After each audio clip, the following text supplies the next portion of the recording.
you are going to tell us about what I believe is one of the biggest, not the biggest, storage project on the continent, maybe even the world. Let me just give a brief overview about your background. You are the man in charge of generation development for the city of Cape Town. And right now that means, among others, that you are working on a massive storage project for the city. Your background is really like being specialized in front-end planning and development of large energy infrastructure projects. And when we look at the companies that you've worked with previously, we can definitely have a feel of this. Eskom, Saudi Aramco, Sasol, so all the massive players in the infra business. And nowadays you have changed. You are now working in the city of Cape Town. And yes, I'm pleased to hand over to you now to explain to the listeners the projects that you are pushing and that you are developing for the city. Thanks, John. Thanks for that kind introduction. Yeah, for today, for the benefit of the colleagues on the call, I thought we'll just focus on one of the elements of our overall power program at the city.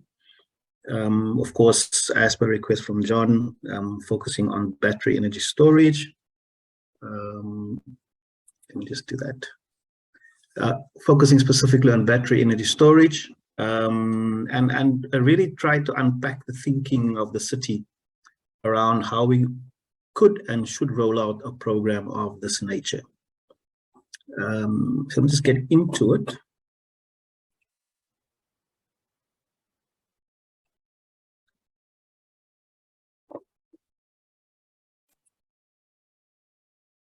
Yes, perfect. We can see your screen.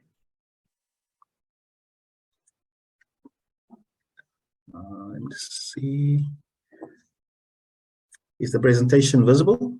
Yes, perfect. All right, great. I think let's go for it. So I think one of the first questions that we had was, why would we as a city or as a municipality look at developing a utility scale battery storage roadmap and a related program? And there's been various stimuli. I think top of mind within the city especially is, of course, the energy security issues in the country. I think South Africa's energy security issues are well documented and quite well publicized. The city has, of course, made a call that we will do against the effects of rolling power blackouts that we have within the country, mostly due to what is happening at national level. But of course, as a responsible municipality, we are looking at ways and means of protecting our customers against the effects of that. There's also a broader energy program, as I've mentioned, that deals with the introduction of so-called green or renewable energy sources. And we are quite aware that with the greater penetration of variable renewable energy sources, it does bring additional issues around power system stability. So again, the linkage between scaling up of the introduction of renewable energy sources into a power system with the much larger rollout of battery storage systems is a key element for us, and we'll be fully aware, including how the previous speaker unpacked that. We have embarked on the development of a roadmap for a number of reasons, of course. We're looking at making sure that we have all available information to us so that we make the right calls as far as the optimal rollout of this program is concerned. So first and foremost, we wanted to understand what are the various applications of battery energy storage systems. And here we're specifically talking about chemical storage. We wanted to do a full technology scan to make sure that we select the optimal technologies, not only looking at what's available, for example, in the market today, but also what is coming up over the planning horizon. And then want to make sure that we are as much aware as possible of the latest market trends. So what's happening in the manufacturing space internationally and also potentially locally, and what is happening with the price? Pricing and the impact on project economics was also quite well unpacked by the previous speaker, and I'll touch briefly on that for the benefit of the colleagues here. We wanted to make sure that we have a proper approach how to introduce large-scale battery storage into a municipality. Having to look at multiple the risks attached to this kind of introduction of this kind of project or program. So we looked at multiple use cases. We wanted to understand what flexibility does this offer us? What is the impact on our existing operations and future operations of the power system? And importantly, where are the most optimal locations for the introduction of these devices onto our system? The ease of execution. In other words, if we had to launch a full-scale program, we wanted to make sure that we select the optimal way and the easiest way of actually executing that program. So having minimal infrastructure impact and related capital expenditure, and then also use a phased approach. We asked this was quite important, that we have learnings from the initial quote-unquote pilot programs or pilot projects, and then apply those learnings in terms of upscaling for the future. So it also has to be noted, and I know that I think tomorrow there's a separate session that deals with behind the meter storage. Utility scale is one level and one approach that municipality can take or utility can take. And of course, there are also other battery storage interventions underway, including within the city.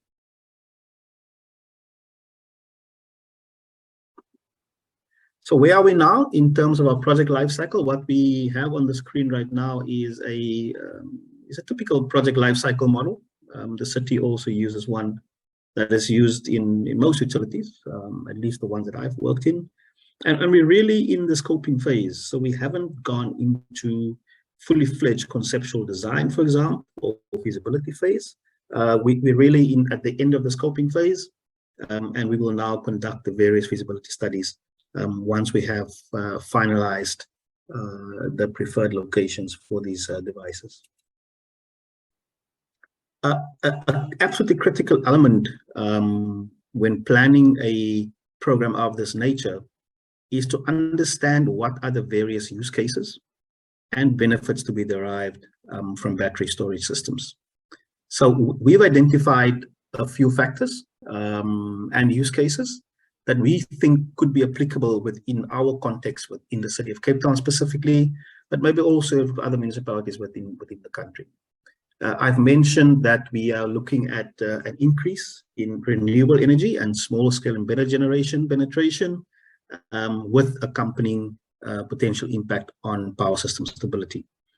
We wanted to make sure that we maximize our renewable energy hosting capacity. Again, how do we scale up renewable energy within our power system without adding additional complexity, especially around keeping the system stable? We definitely see a benefit as far as our response towards load shedding is concerned. For those colleagues who may not be aware of the specific term, load shedding in South African context is really controlled curtailment of load, so that we don't go into a fully fledged blackout of the full power system. So depending on how we utilize these devices, we foresee that this will give us additional flexibility in terms of our response and our ability to respond to increased levels of load shedding that we have experienced, for example, over the past 6 months. We can foresee that in future, and especially there are some regulatory changes and other changes within the power industry in South Africa specifically, where we are moving more towards a distribution system operator model. And that DSO could potentially, and it seems quite likely, be required to procure its own reliability and ancillary services. Again, having these devices in strategic locations could support us in terms of having access to those ancillary services. Again, that aids in terms of keeping our network stable through all types of contingencies. There's some opportunities depending on how large we go in terms of how quickly we scale up the installed capacity of battery storage systems, that we could also have energy arbitrage opportunities. Even energy arbitrage is quite relevant for us as a city, because we procure most of our energy, probably more than 90% of our energy we procure from the national utility Eskom. And we have seen a tremendous rise in Eskom tariffs over the past 10 to 12 years, way above inflation. Again, we pay a time of use tariff to Eskom, and we foresee potential for some energy arbitrage opportunities where we can have some cost savings, especially in terms of bulk energy cost. Network investment deferral, we have a fairly meshed network, but we do have certain outlying areas where we have fairly small loads at the end of, for example, 11 or 66 kV feeders, where we get very periodically, maybe a few hours per year, an exceedance of the network capacity. And we foresee the installation of battery storage systems at the end of those long networks as a potential opportunity for us to defer additional investment into those networks. Of course, we're looking at peak shaving. We have a fairly peaky demand within the city, and we foresee, again, depending on where we install these devices and depending on how large we go as far as the rollout of the program, to give us that additional capability of introducing peak shaving and then lowering our maximum demand, which also translates effectively into potential bulk energy cost savings. We wanted to make sure that we understand what's happening in terms of battery technology. I've touched on it briefly, and where the prices are going. Critical for us, of course, in terms of justifying and getting the required approvals, internal governance approvals for these programs, that we have a sound business case backed up by sound project economics. This is a major component for us in terms of the city's energy resilience program, and I will unpack further how we've approached it now. From the technology side, we've done technology screening,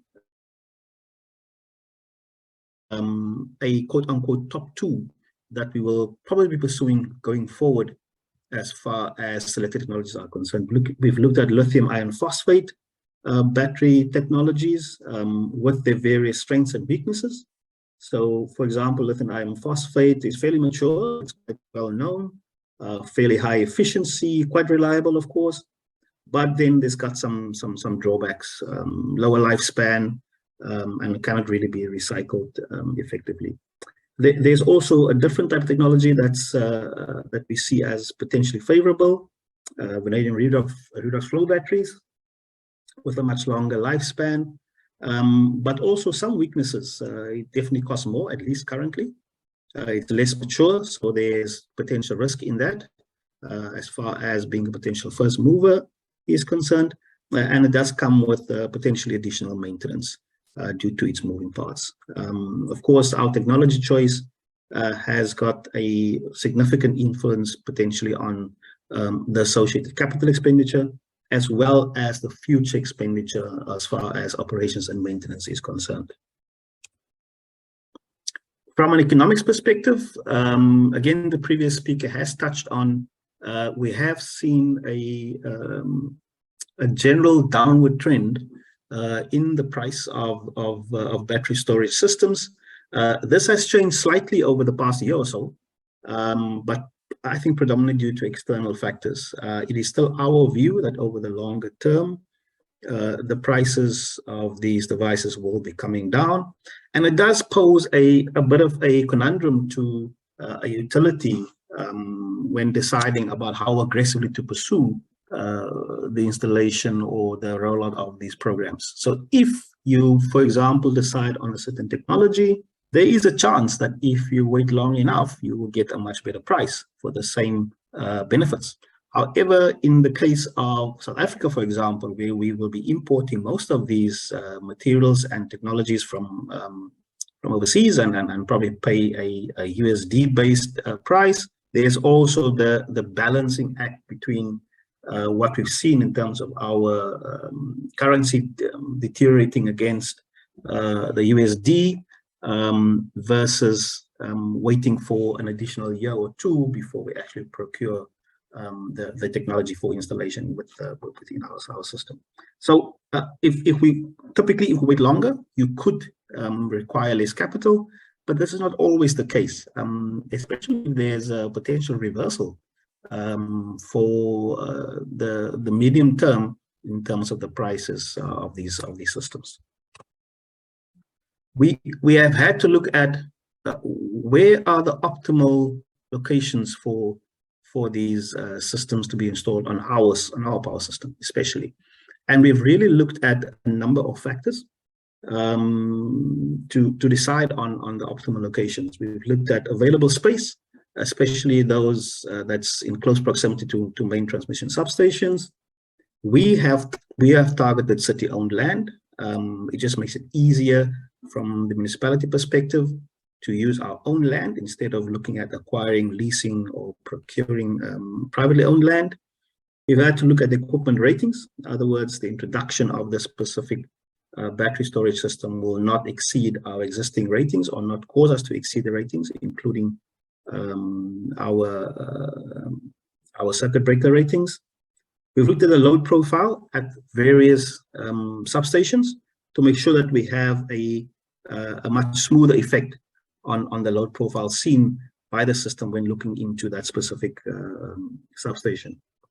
We've tried to understand what are the potential overlapping projects and if there's any synergies to be had with other potential projects, either at that substation or in the surrounding network that we could benefit from. So, for example, using the same contractors to do some of the work related to these various projects. We try to understand, and we've gone through quite an extensive exercise to determine what is the impact of future renewable energy generation on our power system, both on the expansion side, but also on the operational side of it. And then how does that tie in with a broader rollout of battery storage systems within our network? Again, we are a municipality that has a utility, but we're also connected to the broader Eskom South African grid. And all of these factors come into play when we decide on not just location, but also sizing of devices, as well as significantly the operating regime we're going to follow going forward when we actually utilize these devices. So what is important here, I think, from the slide is that whenever you consider the rollout of a program of this nature, that you try and target as many use cases as possible for any specific location, because this does reduce the risk of stranded assets. It increases the flexibility of how you use the device, depending on what's happening on your network. It definitely improves your financial case and justification for it, and maximizes the cost benefit, where you have the utilization of this specific device for a much longer period over the course of any given year, and thereby maximizing the benefit you get out of it for the same capital. We've done some information gathering as far as our substations are concerned. So we've done through a desktop screening exercise to assess the available space at our substations for containerized solutions. And of course, also looked at substation load profile. I've mentioned on previous occasion where we are looking at using this specific device to, for example, try and smooth out the load profile seen at any given substation. We have gone through other pieces of information as well to try and inform decision making around where our top quote unquote substations to target for the first phase of the rollout of the specific program. We then gone through a filtering exercise, looking at various criteria we could use to try and determine where are our more optimal or first choice of substations. Looking at, again, a main sub, looking at the land ownership, looking at the MVA swing. Do we have any spare breakers available?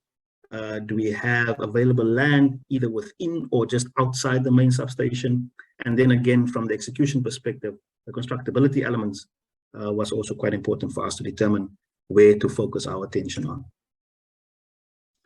We've gone through, again, like I said, a filtering exercise. We've earmarked various sites. At this point in time, we've identified top 3 of the sites, and we will probably target a further 7 within the next year or so for the expansion of the program. Space has been, in my view, fairly surprisingly, quite the primary constraint, but it's something that we can work around and that we're targeting now in terms of either looking at acquiring some land on the outside of those subs that we really want to target, or to shift our focus to other areas where there's potentially easier land access. I think this is almost my last slide. We also have to consider what is the optimal procurement route to follow. So we as a city could decide that we will build and we will own all of these devices ourselves. It does come with some benefits. So it gives us, of course, complete control and flexibility on how to run this the system. But it also comes with additional expectations and burdens. So the full capex and opex burden then rests with the municipality, in this case, of Cape Town. Of course, we can scale it however large we want, and then also modify the operation for different purposes, whether it's for ancillary services, whether it's for energy arbitrage, whether it's for network deferral, and so on.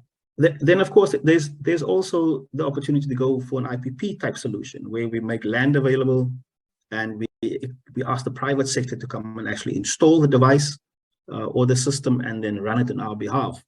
We will probably have a fixed term contract, but it also comes with quite a bit of benefit where there's minimal upfront costs required from the utility side in this case. Of course, we lose a bit of control, especially since we are tied into a longer term contract, and it's quite challenging to build the level of flexibility we would need into a long-term PPA, as the private sector partner would of course want to recover the costs together with a significant profit margin, of course. There's also the issue of skills retention. If we build it and we own it, there's always the retention of the skills and further skills development in this area. While if an IPP does it, of course, they retain all the skills and there's no requirement from them to transfer any of those skills over to us.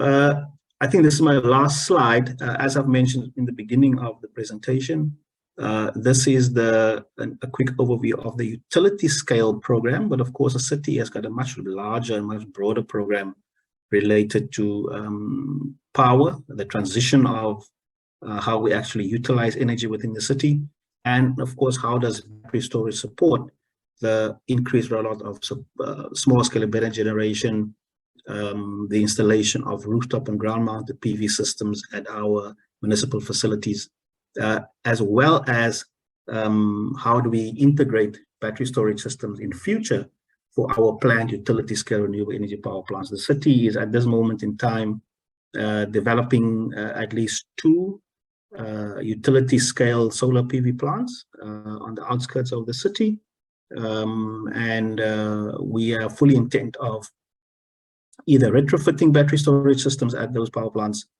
or include it straight off the bat in terms of the development now and the execution once it actually starts. John, I will leave it there, and then I'll be open to any questions from the audience. Thank you very much for sharing a privileged glimpse at what the city of Cape Town is currently working on. As you said, this was mostly focused on storage, but there is many more projects going on given the situation in South Africa. First question I would have for you is, I understood you've done the scoping exercise. You're as good as finished because you've already identified the technologies that are favorable to you. What may people expect from the next stages in terms of timing and in terms of their potential contribution and participation in those projects? When do you expect a tender will be launched, or when do you expect the first construction should be taking place? Yeah, so I actually did a webinar presentation about a year ago where I committed that the city will be engaging the market in around July of 2023. And we're still on track for that. So over the next month, we'll be conducting a techno-economic analysis of the identified sites. And as soon as that's done, we'll be engaging the market. So we are still on track to come to the market around July. If I miss that, it'll probably be August, hopefully not, for market participation on probably the supply from an EPC perspective. So the final engineering design, the procurement of the devices, as well as the installation thereof at our selected sites. That sounds like an amazing timing. Even like 1 month delay when looking at other large-scale projects of all kinds across the continent, that's still pretty good. So that would be amazing. Just for context, John, that will be for the first phase of the program, not for the full program straight off the bat, because we are quite intent on phasing it so that we get the benefit of learnings as well as hopefully a reduction in price over the next year or two. Yeah. And talking about those phases, on one of your slides, you mentioned that you have identified a potential for 100 megawatt hours. Is this for the total program, or is this for all the sites that you've looked at, or is it for phase one, but there is more coming later? How should people consider this figure? That's for phase one. So that's only for phase one. There's much bigger potential within the city. And as I said before, we are quite intent on ramping up our renewable energy program. And for us to do that successfully, in our view, we have to pair that with a much broader and much bigger battery energy storage program as well. So that's for phase one. That's our initial high-level calculations in terms of what's possible, but we will now refine it through our techno-economic analysis to determine what is the actual and what's the most optimal sizing for us to pursue. Makes a lot of sense. I particularly liked the slides that you showed about your current thinking. Should we own and build it ourselves, or should we go the IPP route? It inspires me a little bit what we've witnessed in the Middle East, where the different governments, the different utilities have a history of owning and building a first, let's not call it a pilot project, but at least the first of its kind project to develop skills, as you were highlighting. And then once they have built that experience with an initial project, then open it up more to the PPA approach. And that approach seems to have been quite successful for several countries in the Middle East. Yeah, our thinking is probably aligned with that. I'm quite keen for us to develop some internal capacity first and foremost, but it does not mean the city will necessarily want to commit to the full-scale capital expenditure burden to look at the installation of 50 devices, right? I mean, there could be opportunities, and that we could pursue that to bring the public sector much more on board. Through, for example, through a PPA as well. We are quite open to having a multi-pronged approach, and we've had a multi-pronged approach on our broader power program as well. I haven't shared all of the details of that, but in our broader power program, we have an on-board component and we have a IPP procurement component, and we're running these two components in parallel, where we hopefully get the best results from all angles, whether it's internal capacity development, whether it's the best price, whether it's control, and having a much better control of how these facilities are managed and operated. That's really been our standpoint, that we have a multi-pronged mixed approach to getting the best possible result. In another slide, you mentioned the word resilience. I'd like to push the question a little bit. Is it conceivable to even reach independence at some point? If have your own generation capacity, if you manage your own grid, you are currently looking at building your own storage capacity. Knowing the overall situation in South Africa, people are looking at things a little bit differently and thinking of securing themselves, protecting themselves against the rest of the country. Is that a possibility that you are considering? But probably not in my lifetime. We are a 1800 megawatt peak system. That's the peak imports we have, about a 10 terawatt hour system per annum.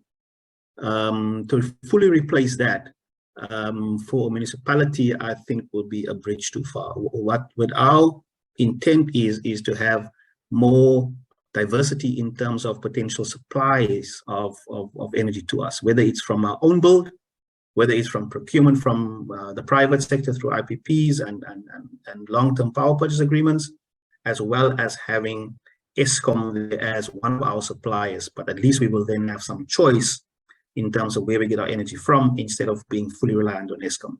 We're also quite aware that it may seem unlikely at this point in time, but there is a possibility that over the next few years that Eskom could turn around, where they actually fix their supply, and they can supply to us at reliably at a fairly good price. So the city is quite wary of not going too far out in terms of achieving quote unquote independence, while also keeping in mind that from a municipality perspective, the Munich has got other priorities as well. It's not just power generation, right? So we've got sanitation, we've got housing, we've got roads, we've got other public goods that we also have to assign resources and budget to. And although energy is top of mind, at least at this point in time, we have to keep in mind there has to be a balance there. Makes total sense. I have one last question for you from Etienne. So you highlighted your top two technology preferences, and Etienne is interested to understand from you why NMC/NCA lithium is not being considered. To be honest, I don't know what those acronyms stand for, but hopefully this speaks to you and you can explain why you are not currently considering them. I cannot off the top of my head remember exactly why so that's sodium nickel chloride.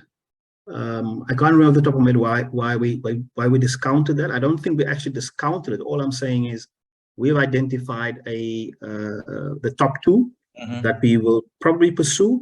But when we eventually engage the market, we will be quite clear that we're going to be restrictive in terms of the technologies. All we would want is for potential private sector participants to clearly demonstrate that the technology they are proposing can meet our operational requirements. That is going to be key. All I'm saying is we've looked at this, and at face value in terms of what we've seen and what we've investigated, these seem to be the most suitable technologies, but we're not discounting anything else. That's very clear. Well, thank you so much for spending some time with us. I know you're a busy man, so it's even more appreciated. Thank you so much for telling us a little bit about this ambitious and yet very necessary plan for the city. And I'm sure that many of the listeners will be following closely the further developments in the next few weeks. And then also I hope I will have the pleasure of inviting you again for some updates on those projects.